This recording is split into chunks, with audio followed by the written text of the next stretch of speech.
ESD vinyl flooring tiles are specifically designed to control static electricity, which can be harmful to sensitive electronics and equipment. Antistatic flooring is made using special materials that either conduct or dissipate static charges, ensuring safety and control.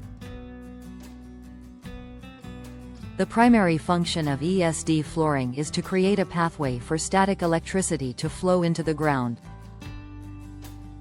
This is achieved by embedding conductive or dissipative materials into the tile's structure.